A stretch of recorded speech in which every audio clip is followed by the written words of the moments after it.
Hey guys, TJ here with the MMA Jackal, where we talk all things mixed martial arts and combat sports related. I wanted to keep with the theme of the road to UFC 300 and go over another fight. We got Calvin Kattar versus Aljamain Sterling. Now this is just another filler fight on the prelims in this absolutely stacked card. I am so pumped for April 13th. So, I mean, if you're not excited for UFC 300, I don't think you have a pulse, but considering you're watching this video, you're probably pretty excited too. So let's just get right into it. In my opinion, this fight is pretty straightforward. We got your quintessential grappler versus striker. Calvin Kattar's 36 years old. He's 23-7. He's a plus 120 underdog, and he's coming off a loss because of an injury in his last fight against Arnold Allen. I don't know exactly what he did, but he injured his knee. I don't know if he was jumping or exactly how he did it. I have to watch the fight back. But he injured his knee, he went to the corner, he came back out, he threw another kick, or he jumped, he moved on it weird, and he just went down again. And I'm not 100% sure of what the extent of the injury was, if it was like an ACL, MCL, or what, but it ended the fight, I think, right in the start of the second round. And then Aljamain Sterling, he's 34 years old, 23-4, obviously coming off that knockout loss to Sean O'Malley that everyone remembers, but he is making his featherweight debut, which, in my opinion, it's more of an advantage for Aljo than it is for Kattar. Calvin Kattar being the bigger guy, I don't think he's going to have any size advantage. They both have like a 71 or 72 inch reach, but Aljo is not going to have to cut that extra 10 pounds, which I do think is going to help him. He's already, he's not Merab Dvalishvili level gas tank, but he's known to have, plenty of cardio. This is only a 3-round fight. We know both these guys can go 5 rounds, no problem, so that shouldn't play much of a role in it. What it is going to come down to is which guy can implement what they do best. Calvin Kattar is a great boxer. I mean, he's not as good as Max Holloway, but he is a very good boxer in MMA, Aljamain Sterling is an amazing grappler, but he is grappling MMA. If you put Aljamain Sterling on the NCAA mats, he's not going to fare as well, like Calvin Kattar going in a boxing ring against somebody who only boxes. But in the sport of mixed martial arts, both these guys have their niche. And it's going to, who walks out the winner is going to be based on who can implement their game plan the best. Can Calvin Kattar keep Aljo off him long enough where he can land enough significant strikes to where now you diminish the threat of the takedown more? The more you can land your strikes, you keep them at the end of your kicks, you're throwing kicks straight up the middle. Now the guy doesn't want to come in and shoot like he was. He's going to try and back you up against the cage, but you're going to cut the corner off, land a strike when you're heading on your way out.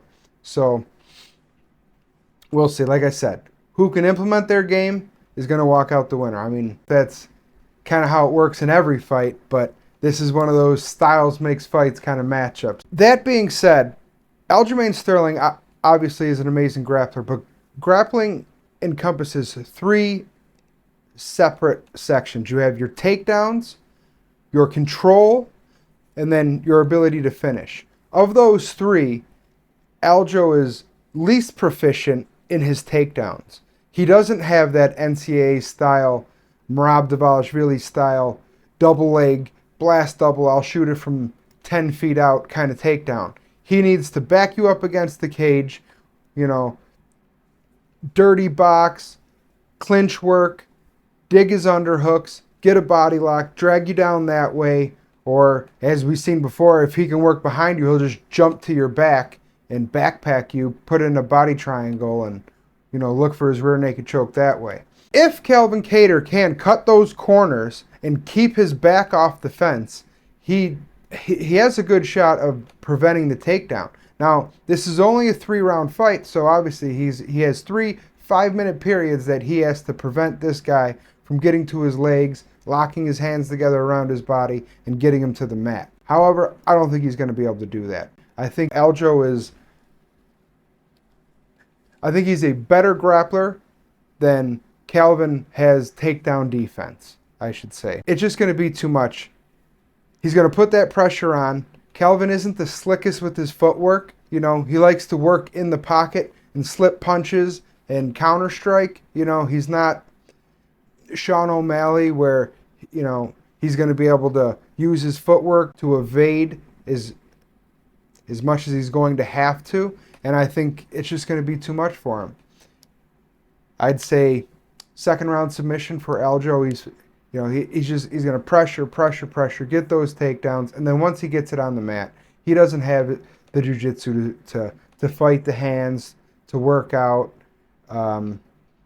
without getting too technical with everything he would have to do. He's not going to have the defense to prevent the strangle. And I'm going to say second round, rear naked choke for Aljo.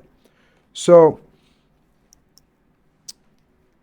one thing that I noticed today that I wanted to talk about in this video is Matt Serra was on the Joe Rogan, the JRE, the Joe Rogan Experience, and he was kind of throwing some shade at the fact that Aljo's training out in Las Vegas. Now, he kept, after he would throw a little shade, he would say, oh, no, you know, I love Eric Nixick, and I love those guys. It's great that these guys have the PI to go train to, but, you know, we came up in this whole thing together. I was taking you around when you were nobody and building you up, and he even said that, in so many words, he's not going to get in a pissing match about who's in the corner and, you know, who's giving advice and all that. So he made it sound like he wasn't even going to be there.